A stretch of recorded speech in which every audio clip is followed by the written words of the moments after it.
Thanks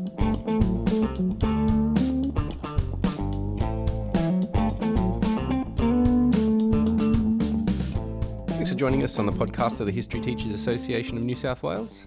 My name is Jonathan Dallymore, and in this episode I was joined by Professor Pierre Asselin to discuss his most recent book, Vietnam's American War, which is published by Cambridge University Press in 2017. Pierre is a Canadian-born historian now working at San Diego University in the United States. He's one of many scholars who have been working to reshape our understanding of the Second Indochina War, often simply referred to as the Vietnam War. These historians have been working more closely with Vietnamese source material to improve our understanding of the way the war was fought and also experienced, particularly by the North Vietnamese. In this interview, we tried to talk around some of the major themes and ideas of the book, but this is definitely worth getting a copy of for your library or faculty collections. Vietnam's American War is very readable, and it brings together Pierre's own research and the research of other historians who have been working on similar projects. Essentially, it provides a very useful insight into the way many scholars are shifting perspectives on this conflict. My thanks to Pierre for talking with me on this episode, and I hope you enjoy this interview with Professor Pierre Asselin. Hi Pierre, welcome to the podcast. I'm very happy to be here. So we're going to talk about your new book, which is the latest in a sort of what looks like a bit of a series looking at the Vietnam War from a more kind of Vietnamese perspective. So I would like you to start by sort of giving us some broad insights into that kind of scholarship. What is it trying to achieve? What sources are being used, and what new insights are being made through that research? So I think in North America, as in your part of the world, because of Australian participation in the Vietnam War, there's for a long time now been an interest in the American intervention generally, and essentially kind of Vietnam's encounters with the West. But for the longest time, we relied almost exclusively on our own sources, right? On American sources, on French sources, on British Australian sources. And then what happened was that when communism collapsed in Eastern Europe, all of a sudden we had access to materials that shed a very different and very new light on events and circumstances on the other side, if you will, of the iron or bamboo curtain. And although communism is still very much alive and well in Vietnam, at least in name, the demise of the Soviet Union also kind of forced the Vietnamese authorities to be a little more forthcoming with their own material. And essentially, what's been going on since then is that a handful of scholars have made determined efforts to engage Vietnamese source materials, Chinese materials, Russian materials, with a view to getting a better sense of exactly what was happening in Vietnam during the war, and specifically getting a better sense of what the quote unquote other side was trying to do, and what it achieved based on its own objectives during the war against the French, but really specifically during the war against the Americans. And what we've been able to find, I mean, I've been working in the Vietnamese archives for more than 2 decades now, is that a lot of our understandings of the American war in Vietnam specifically really need to be reconsidered or reassessed in light of what we now know from the other side, from the Vietnamese communist side. So I mean, at a minimum, the availability of these new materials has made studying the Vietnam War, I guess, vibrant, interesting, and engaging again. There's a common story here still in Australia, and I suppose it's probably fairly popular still to some degree in the US. And it kind of suggests that the Vietnamese are this, uniquely nationalist society, very tough in their approach to external pressures, from China and other places in their history, and certainly very resistant to foreign invasion. And that story, I think, feeds forward a lot into discussions about the nature of the way they approached the Americans in Vietnam and so on. But in your book, you really challenge that and suggest it's basically a kind of a myth. What's your argument about that? It's really interesting. One of the reasons why I decided to study the Vietnam War was because I thought the Vietnamese were so different, so interesting. I really bought into this whole notion that long before Westerners developed a sense of what nationalism was, the Vietnamese had figured it out, right, through these wars against the Chinese, and then the Mongols, and then a variety of other foreign intruders.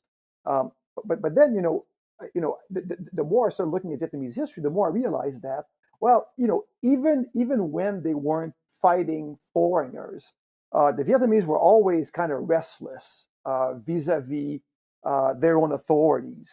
And then you look, and then really studying this for the purposes of the book, I realized that this whole narrative that's so popular in the West, to the effect that essentially the Vietnamese were able to defeat the French and then the Americans because that's who they are, that's their history, was really a myth, and a myth that was really invented by communist authorities themselves for the very purposes of facilitating mass mobilization, and also for the purposes of demonstrating to their own people and to the world around them that while they may have been communists, they were first and foremost nationalists, and therefore deserved the proverbial benefit of the doubt, if you will, in their fights against foreign powers.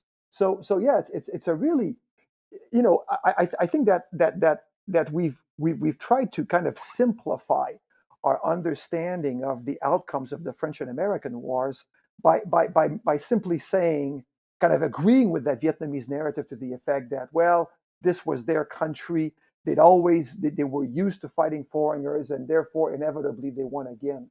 And that's just not supported by the facts of history themselves. Vietnamese history, looked at more or less objectively, tells a very, very different story. And again, it's a story of the Vietnamese people rebelling as often against their own governments as they end up revolting against foreign authority. There's a kind of another side to that, I suppose, which comes out in your book and comes out in a lot of literature. You mentioned just before that historians are working a bit more than they perhaps have with, say, Chinese and Soviet sources and this kind of thing. And this paints a bit of a different picture as well, in the sense of, the North Vietnamese often sort of presented as this nationalist power, staunchly independent, but there is quite a lot of international involvement on the Viet Minh side, and then later on, obviously, the North Vietnamese side. How important are those international influences through China and the Soviet Union to the development of this communist movement, particularly after the Second World War? I think they're huge. It's really interesting. When we look at Vietnam, right? And I don't know if it's an American thing. I don't know if you guys have the same problem in Australia, but in the U.S., we're very much all or nothing, right? So from the North American perspective, either the Vietnamese, achieved their victory over the U.S. on their own, or else they achieved it only because of Soviet and Chinese support. And it seems that when you read North American scholars who've tried to explain why Hanoi prevailed in the end, it's one or the other, right? It's all the blood and sacrifice of the Vietnamese people, or it's only because of foreign assistance, right? And I mean, history is never that black and white. And to me, right, there's we should never take any credit away from the Vietnamese themselves, and the immense price they had to pay for the outcome of the war, right? Whether you consider it a good outcome or a bad outcome. But as far as the communists are concerned, and if we look at the outcome of the Vietnam War as a communist victory, it's to me it's imperative to acknowledge the really, really important role that foreign assistance played in not just supporting the communist war effort, but in the end allowing it to prevail. Again, I mean, these are Vietnamese bodies doing the fighting, but the effectiveness of these men and women fighting for Hanoi would have been seriously undermined if it hadn't been for the various types of weapons they obtained in really, really large quantities from not just China and the Soviet Union, but the entire socialist camp, and even from some non-aligned third world countries. So it's important. I mean, it's again, right? It's yes, it's a Vietnamese victory, but I think that what the story of Chinese and Soviet involvement teach us is that the Vietnam War really needs to be looked at as international history, not as just American or Vietnamese history. This is not a war that's taking place in a vacuum. It's a war unfolding at the very height of the Cold War. And when we talk about the Cold War, we're talking about a global conflict. And that was very much reflected in the foreign involvements that we see in Vietnam. And again, right, even just on the North Vietnamese side, of course, as I was mentioning, and as you pointed out, the Soviets and the Chinese play important roles. But we now know from Vietnamese materials that the North Koreans also play a gigantic role in the North Vietnamese war effort through counsel they provide, through material and other forms of support that they offer. I'd like to ask a few questions now that kind of, I suppose, zero in on a few of the major events following mainly the Geneva Conference in 1954 and take us through to kind of think through the war as a, not so much a narrative, but some of the major developments through to the end of the conflict. And maybe if we can start with the events surrounding Geneva, I'd like to zero in particularly on the Lao Dong Party. I mean, they emerged from that conference in a fairly kind of difficult position, and they're confronting problems on all sides of their sort of political activity. I wondered if you could just take us into the inner life of the party and the government up in the north in those first few years after Geneva. What is it that they're really kind of faced with in terms of the challenges? Geneva is extremely important, right? And again, right, when the way that Western scholars have looked at this, it's, well, the poor Vietnamese got kind of screwed over by the Chinese, by the Americans, by the French, and as it turned out, I mean, I firmly believe that ultimately, when you consider the outcome in Geneva, it was a good outcome for Vietnamese communists, in large part because by 1954, their number one concern is no longer getting the French out. They know the French are leaving. It's keeping the Americans at bay. Even before the Geneva Conference, the North Vietnamese, the Vietnamese Communist leadership has identified the United States as Vietnam's number one enemy, and it made sense, right? I mean, the French were doing the fighting there, but by 54, 80% of the French war effort is essentially financially supported by the United States. And Vietnamese Communist authorities realized that without the U.S., the French wouldn't be able to stay the course. And so Geneva essentially buys time for Vietnamese communists. And after Geneva, what we really see going on in what becomes northern Vietnam, the Democratic Republic of Vietnam, is a concerted effort undertaken by the authorities to kind of bring about what they call the socialist transformation of the North, and at the same time do what they must to make sure the Americans do not intervene militarily in the South.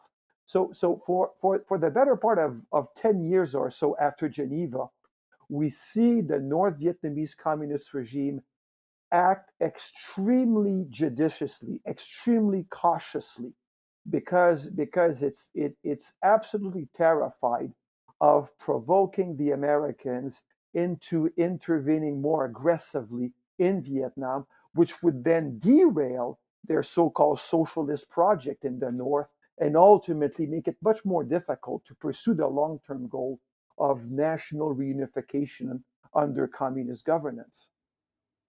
There's also a kind of an interesting development within that party and within the government in that decade that you're talking about, where I think it's kind of a paradox to some degree. I might be wrong here, so you could correct this if I am, but it seems like when I'm reading your book and a range of other books that really dig into what's going on in North Vietnam after Geneva, that there is kind of a unity there. There's a real, in a sense, maybe a stronger sense of unity in the North than in the South, that's imposed by the government. But at the same time, within that government, there's quite a lot of division. Is that an accurate kind of reading of the scenario there? Absolutely. So the the Communist Party in Vietnam always makes it a point to project this image of internal unity, right? I mean, it has to.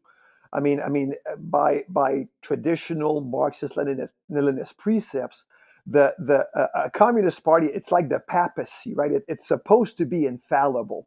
So the Communist Party in Vietnam will always kind of put out there this facade of unity. But what I noticed when I looked more closely at their own records is that right after Geneva, right after 54, we start witnessing a growing divide between what I call moderates, who lead northern Vietnam, and who basically want to avoid provoking the Americans to pursue this socialist transformation I was mentioning earlier, on the one hand, and then what I call militants or radicals on the other, who are far more impetuous and who feel that the present is as good a time as any to more aggressively bring about the reunification of Vietnam, and if that means provoking the Americans into war, then so be it.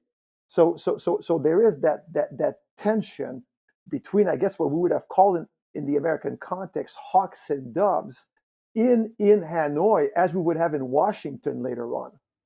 And I think, in some sense, my own reading of this conflict, which I was interested in since I was, a teenager, and even in my early years of, say, teaching in secondary schools, I probably foregrounded, Ho Chi Minh more than I probably should have in hindsight.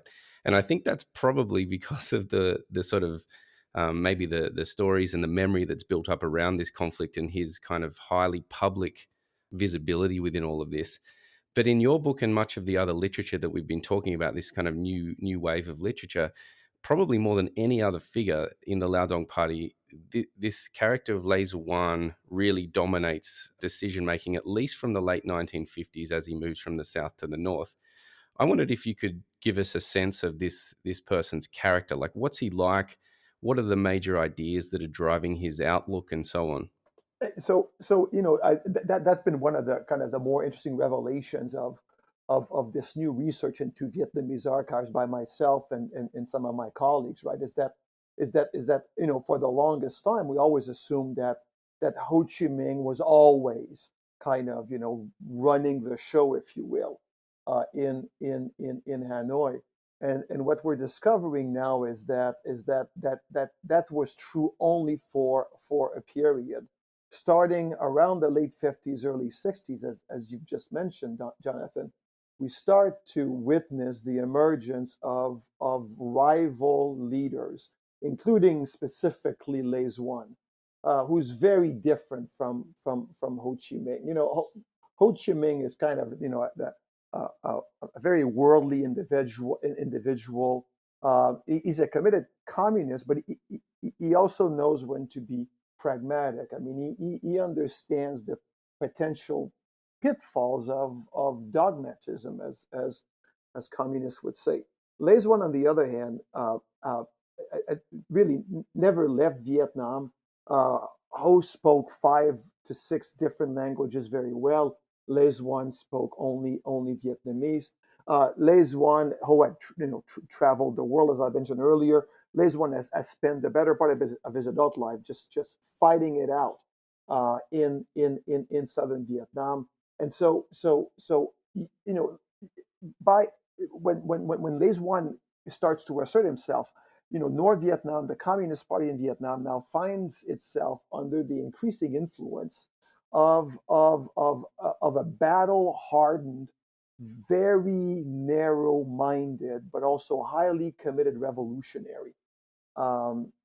Someone who is willing to literally pay any price to meet the goals of the so-called Vietnamese Revolution as he himself and his closest colleagues defined them.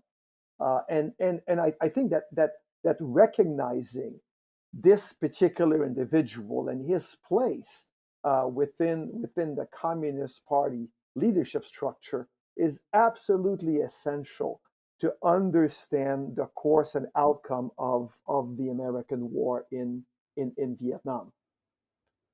Just listening to you speak about those two figures reminds me of, to some degree, I wouldn't want to push this too hard, but to some degree, the kind of comparisons that could be made between, say a Lenin and Stalin combination here, where, Lenin was a bit the same, traveled lots in Europe and lived outside Russia. Stalin, on the other hand, rarely did travel outside the country. Lenin, very much more of a sort of pragmatist, and Stalin, a much more kind of narrow-minded, as you say, individual. I wonder if that's a reasonable kind of analysis or an analogy, I should say, to kind of make to help highlight that. I think it's very, very reasonable, Jonathan. At one point, right shortly after the revolution, Lenin has his new economic policy. He invites Westerners to come in, build rail lines, and invest in the economy. And then Stalin takes over, and that's all over, right? I mean, and that's more, we kind of see the same things in Vietnam, right? Under Ho Chi Minh, there's a certain openness to the Vietnamese system, internally and externally. And then when Les One takes over, that's really when you have the emergence of a real totalitarian police state in Vietnam. And yeah, I mean, to me, Les One is a Stalinist, and on several levels. You know, I mean, in terms of his attitudes, right? It's is rigid attitudes. He's a Stalinist, but also in terms of this belief that somehow you can still beat the Americans while effecting the socialist transformation of Vietnam and coming out of a war against the U.S. stronger than you were when you began. And it's Stalinist in the sense that from the Vietnamese communist standpoint and from the standpoint of Les One personally, Stalin was great because he had managed to single-handedly defeat fascism during World War II. And by the time the war was over, take the Soviet Union from kind of the joke of Europe and make it into one of two global superpowers. And so Les One idealizes Stalin for this ability in Les One's own eyes of Stalin to achieve these two impossible tasks at once, right? So defeat fascism, liberate Europe, and then effectively complete the socialist transformation of the Soviet Union started under Lenin. And so the parallel here, the comparison is spot on. I mean, it's someone that Stalin is someone that Les One deliberately looked up to, and deliberately modeled himself and shaped himself after. I think you can kind of get the impression from some narratives and books about the Vietnam War that really the US is kind of the primary agent shaping the history of this conflict, particularly I think from probably say 1960, just about that time. Your book and many others are trying to, I think, put the Vietnamese back towards the middle of the story here and suggest that actually their decisions are really crucial in shaping the major developments. And in fact, in some ways, the US comes off looking more reactive than proactive. How are the North Vietnamese, let's say from about the late 1950s, shaping the major developments of this conflict? So I think I think that's another kind of another popular Western idea, right? Like, the big bad Americans, imposed all these things on the innocent, weak, small, powerless Vietnamese. And again, when we look more carefully at the evidence that's now available from Vietnam, we find that the Vietnamese Communist authorities in particular know very much what they're doing, what they're getting involved in here. and are drivers and shapers of events as much as American policymakers uh, would be. So the story of the Vietnam War in this sense becomes kind of a dance, right? I mean, where you know two parties are effectively creating history. It's not really just one dictating history onto the other, and I think that very basic reality has been lost on a lot of historians of the Cold War and of the the Vietnam War. I mean, the we've and I think that, this is an important lesson when it comes to the Cold War generally, right? So yes, the superpowers play an extremely important role during the Cold War, but I think it's very wrong to assume that by virtue of their power, they could effectively dictate between them the course of global politics. When you look more closely at the so-called global Cold War, we find that Americans and Soviets were getting played by smaller countries as much as they influenced those countries. And despite their limited resources, Vietnamese communist authorities were very clever observers of international politics, and because of that, they could easily manipulate the superpowers into doing things they wanted them to do. They could manipulate the fears of superpowers to meet their own ends, and that also applies to China. So it's it's high time to reconsider this notion that big powers act and small minor powers react. I think we need to give more credit to smaller powers. Despite their relative smaller size, some of them were under the thumb of very shrewd and clever individuals who knew how to use the international system and the Cold War specifically to their benefit.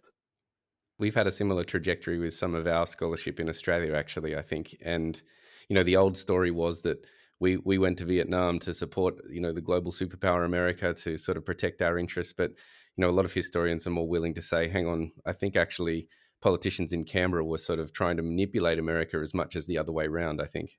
Absolutely. And see that's the thing, right? It's like, to be to I always tell my students to be the big bully on the block. It's great, but it also comes with that pressure to always be the big bully on the block, and a shrewd smaller kid can use that to his or her benefit. And again, right? If you look at different smaller countries during the Cold War, we see instances of this, and absolutely for a country like Australia to play up the communist threat would have gone a long way towards securing American support for a variety of different initiatives. When we look at the conflict after escalation, so after 64, 65, when the Americans have started to inject thousands of troops onto the ground and North Vietnam has started to send, major divisions down into South Vietnam. So this is a major escalation of the conflict that had already been brewing away. One of the impressions that I get from your book is that the North Vietnamese is probably, out of all of the societies involved in this conflict, the most thoroughly mobilized.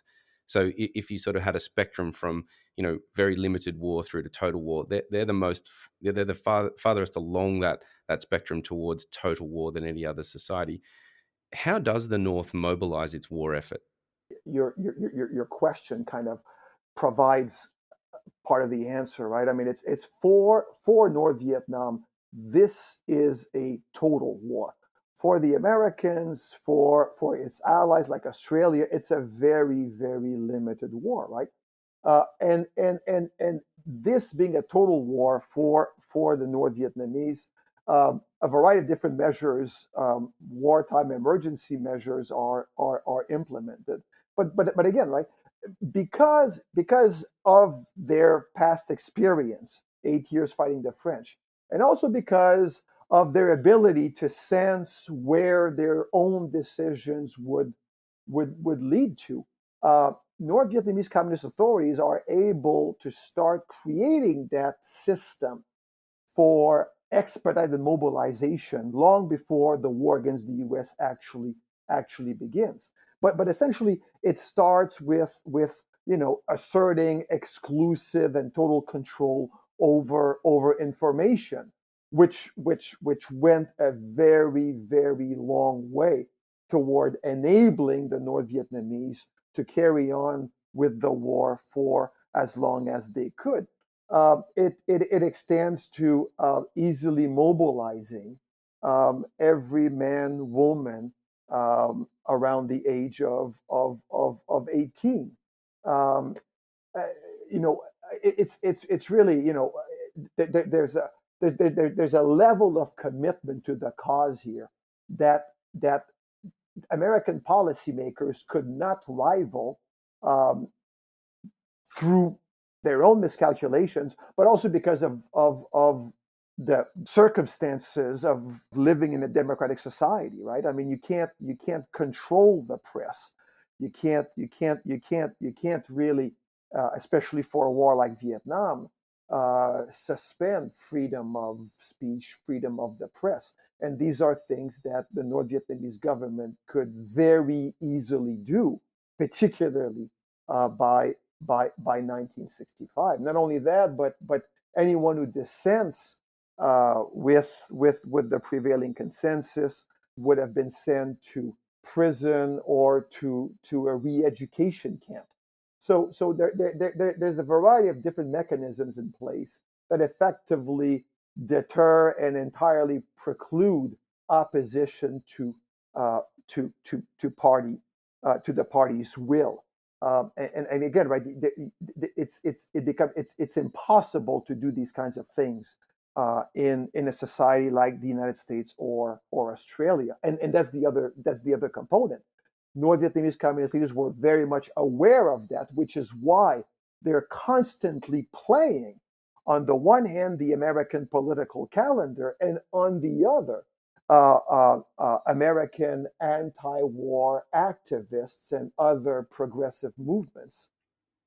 Is there a reasonable sort of way to look at this as well, in the sense that the North Vietnamese tend to actually see the war as a conflict in Indochina, and they're willing to use Indochina as a battlefield from the beginning of, let's say, at least escalation? They're willing to, use the Ho Chi Minh Trail. They're willing to use Cambodia. They're willing to use Laos as bases, and so on. Whereas the Americans are very much constrained, at least up until Nixon's, ascendancy to the presidency. They're very much constrained to South Vietnam. Does that give the North an advantage for several years, do you think? Absolutely, I think absolutely. Again, I really don't want to sound like an apologist here for what the Americans have done in Vietnam, but this idea that in bombing the Ho Chi Minh Trail, the Americans extended the war into neutral Cambodia and Laos is really misleading.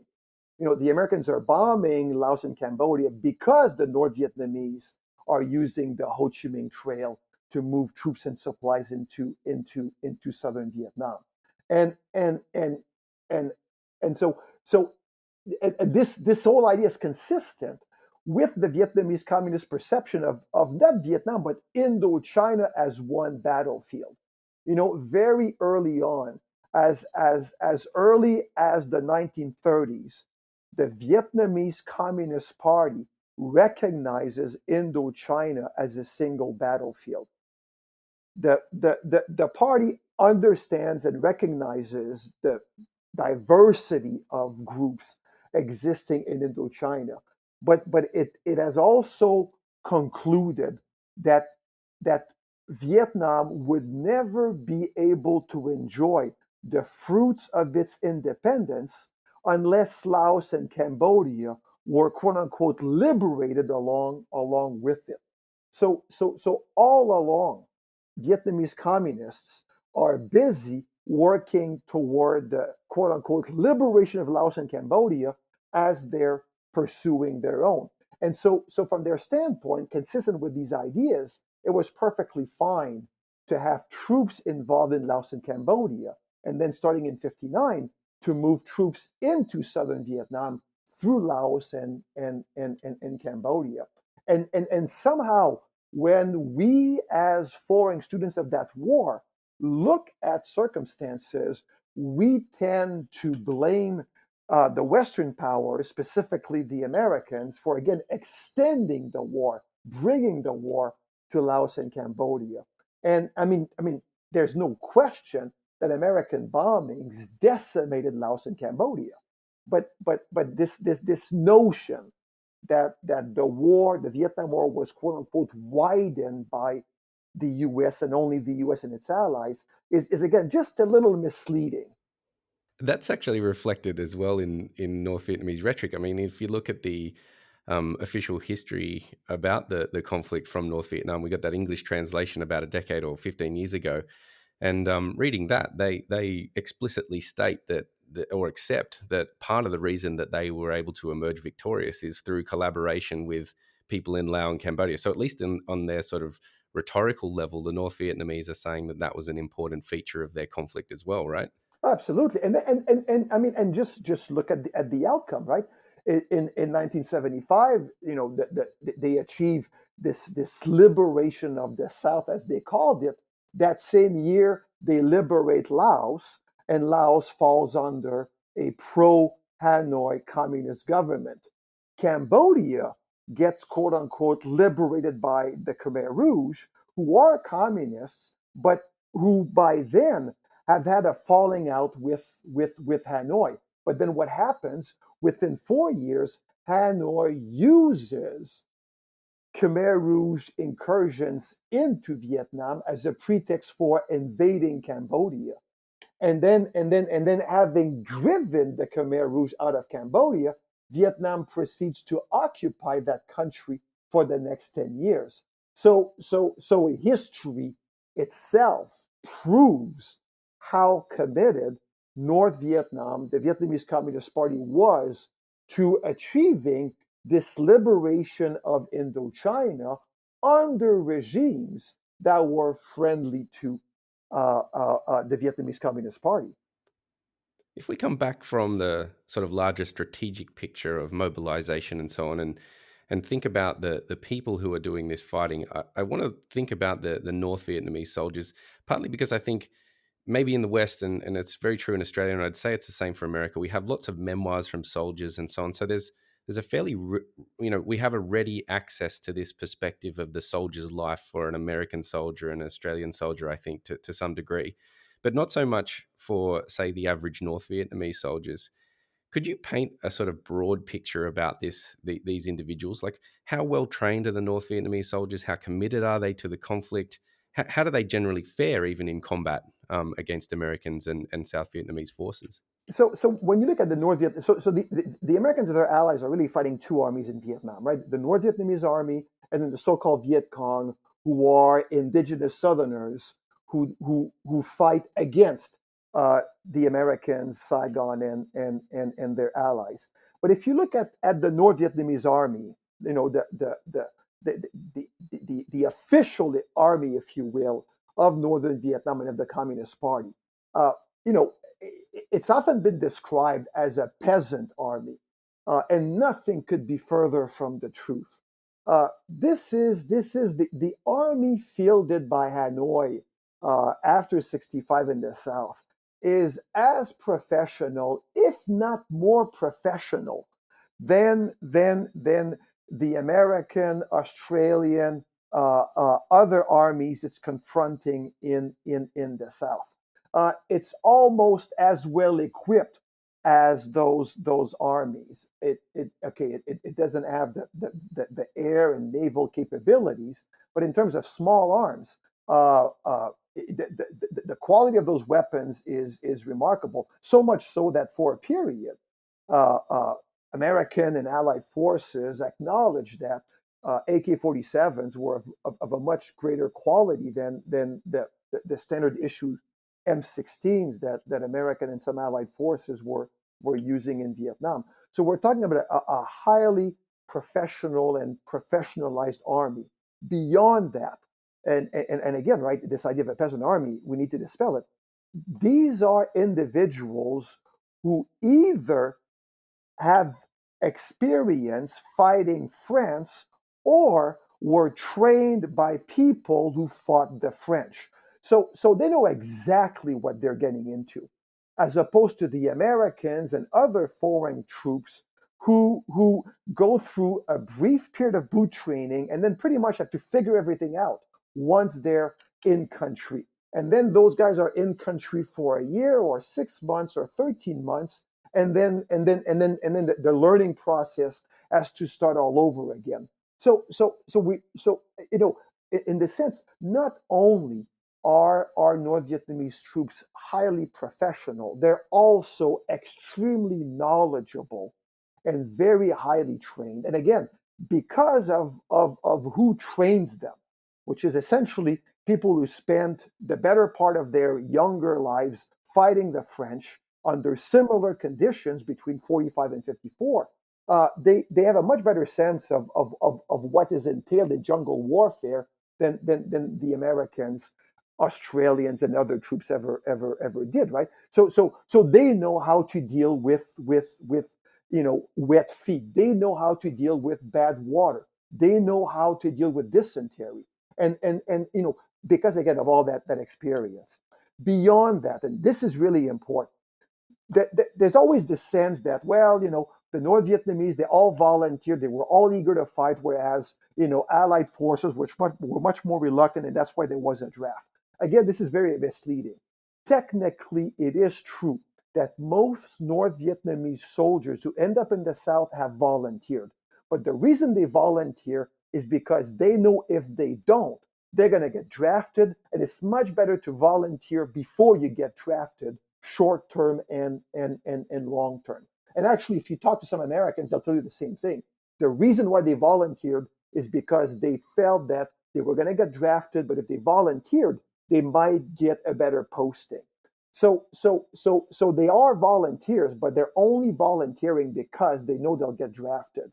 Most of these guys, just like human beings in wartime at any time in history, don't want to die. They don't want to be where they are, but they're following orders as good, highly trained soldiers do. And here they are fighting and dying against Allied forces.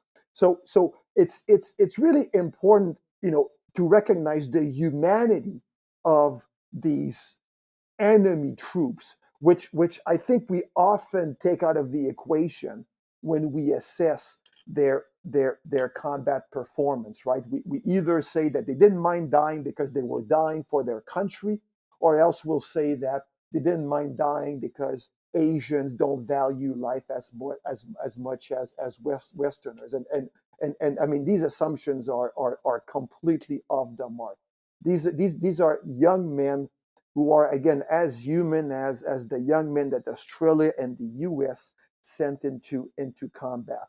Now, unlike other forces, these guys are there for the duration, right? I mean, it's not a 1 year tour of duty. You're there until victory. And as you can imagine, it took a very, very heavy toll on the morale of those soldiers. And that morale really, really suffered over time. And Vietnamese Communist authorities knew that, which is why, and this is also one of the things that people fail to appreciate or understand, that's why during their deployment to the South, first of all, North Vietnamese soldiers weren't even allowed to tell their families they were going to fight in the South. If you were a soldier in the North Vietnamese army and you got your orders to deploy to the South, the only thing you could tell your own family was that you were going away on an important mission. And the idea was to make your family think you were going overseas so they wouldn't have to worry about you for the next 2, 3, 5, 10 years. So it was mandated that no information whatsoever be given about where soldiers were going. And then because of that, soldiers were not allowed to write letters home or really get letters from home. So unlike Allied forces who are writing home and through their letters home and through their talks with foreign correspondents, providing a sense of what's happening in Vietnam, people in northern Vietnam have no idea what's going on in the south. The only information they get is through state sponsored media, which of course is painting a much rosier picture of what's happening below the 17th parallel than the soldiers themselves would have told their relatives if they could have written letters home. So again, I think this is one of the elements, the very, very important elements that's been lost on serious and not so serious students of the Vietnam War. It's just the humanity of North Vietnamese troops, the constraints they had to face, and the suffering, physical and mental, they had to endure. There's probably a good point to talk as well about the many failures of the northern regime and even Lê Duan in particular. And there are several sections of your book, Vietnam's American War, where you reveal in some detail some very, very poor decision making on the part of these figures in the Politburo. From the late 1950s all the way through to really victory in some sense. What are some of the worst failures that they make, and just how bad are they? I mean, do they take North Vietnam close to defeat, or are they just sort of mishaps along the way? I mean, there are times when North Vietnam is very, very close to maybe not defeat, but at least being unable to prosecute the war. I think that the best example is the very famous Tet Offensive of 1968. And again, by many Western accounts, this was a Vietnamese victory because they were going for psychological impact, and psychological impact is what they got. Absolutely not. We now know from the Vietnamese documentary record that the whole rationale for this Tet Offensive was to score a decisive military and political victory in Vietnam that would have forced the US to basically abandon its South Vietnamese ally now that clearly there was no hope for that ally to ever prevail. And so a massive investment in manpower is made by the communists, and the outcome is absolutely disastrous. They lose 40,000 men and women in that offensive. 40,000. That's pretty much the number that the Americans lose in the totality of the war. In one battle, Vietnamese communist armies lose 40,000 men and women. That's more like a sort of a World War One figure for casualties, isn't it? See, that's exactly it, right? That's exact. But again, right? So you know, luckily for them, right? There's the photos that come out of the offensive, and then in the U.S., Tet has this visceral impact, and then communist authorities turn around and say, well, actually, that was the goal of our campaign, and so we're geniuses, and the whole world ends up agreeing with them, and that was just a happy accident, if if if we want to call it that. But in terms of why they're able to kind of survive these major setbacks, this is where the parallel, I think, to World War One exists, right?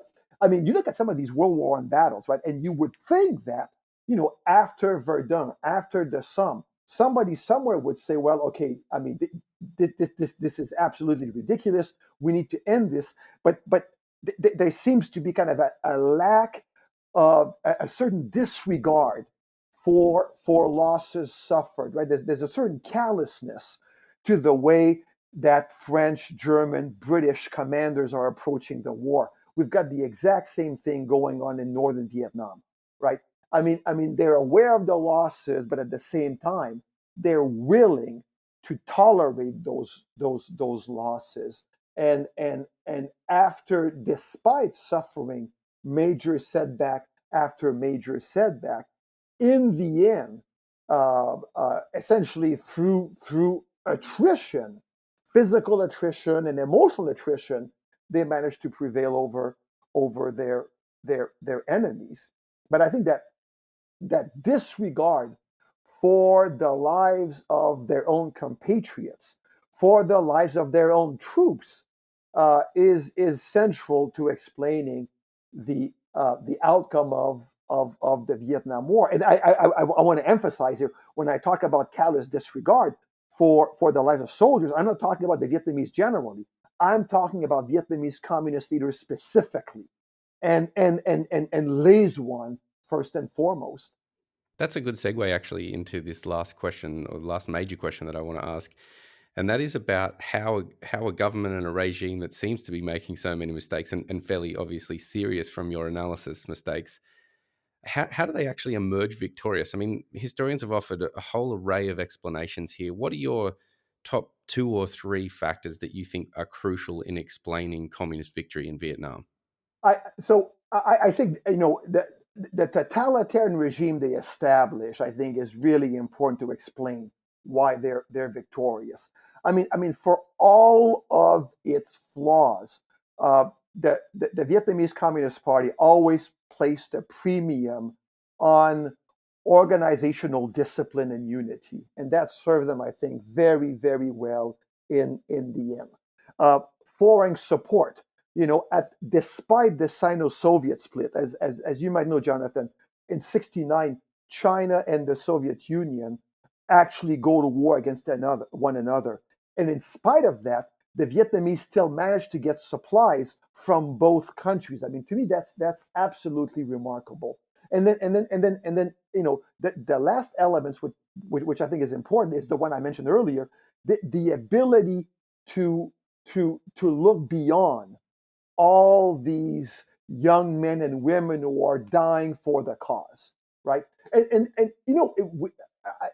I'm sure you're familiar with the saying in Australia, but Americans always make a big deal of John F. Kennedy talking about the U.S. willing to pay any price and bear any burden, right, to meet its objectives in the Cold War. Well, you know, obviously Kennedy did not mean that literally, and I would argue that for Vietnamese communist leaders, they took literally this notion of paying any price to meet their goals as they themselves defined them. So there's not much good that we can say about totalitarian regimes. If there is good, it's that it a totalitarian system can go a long way toward helping securing victory in a long war, uh, or in fighting COVID-19. If you've been following the more recent news. This is a final question, and maybe a forward-looking question. If people who have listened to this and have read your book are kind of keen to pick up some of the themes and explore the conflict that is very still popular in Australia and the US, from these perspectives, who do you think are the best Vietnamese writers on the American war in Vietnam? Vietnamese writers here, I'm talking about who are translated into English. I mean, it is true that the party still controls the narrative of the war, right? And so it's basically impossible to be in Vietnam and write objectively and critically about the war. Uh, you know, Efforts have been made by certain scholars, right? But the problem is that no Western publisher will take these works seriously enough to translate them. So to get an insight of what Vietnamese historiography looks like, the best example would be a book entitled Victory in Vietnam, which is an English language translation of an official Vietnamese Communist Department of Defense, Ministry of Defense history. So the Vietnamese have produced different Vietnamese organs, right? The defense ministry, the foreign ministry, the party, each has produced a number of official histories, and one of them was translated into English, and it's entitled "Victory in Vietnam." And that's really the only thing we have in translation. But we do have a number of Western scholars who have worked from Vietnamese archives and who've done a very, very good job of presenting kind of the Vietnamese perspective on things, right? Again, it's unfortunate that we don't have voices from Vietnam itself. But until we do, there are people like Christopher Gosha, for example, who offer really, really riveting and important insights into the Vietnamese perspective. A scholar like William Turley, who's written what I think is the best book on the Vietnam War, um, uh, and a colleague of mine at Columbia University, Lien Han Nguyen. She's Vietnamese, but you know, raised in the United States, so she's American, but she has also engaged Vietnamese sources, and her scholarship offers really, really revealing glimpses into what the other side sought to achieve and accomplished during the war against the U.S. So we're getting a better sense of what was happening in Vietnam at the time of the war. But really, in answer to your question, we unfortunately don't have yet a whole lot of accessible voices, Vietnamese voices, in translation in the West. Pierre, it's really generous of you to give so much time. I can think of a dozen more questions I really want to ask you, but for your sake and probably for the people listening, we might need to wrap it up there. But I thank you so much for coming and talking to us. It's a really valuable thing you contribute to teachers here by doing so. So thank you. Jonathan, it's my pleasure, and you have no idea how much I admire the work of teachers. It's I would argue that one of the most thankless jobs in the world, and at the same time, I mean, it's quite possibly the most important job in the world. So thanks to all of you teachers who are listening out there. You are the heroes of humanity, whether there's a pandemic or not. That's about the best way to end a podcast I could imagine. Thanks, Pierre. Take care. You're very welcome. Thanks, Jonathan.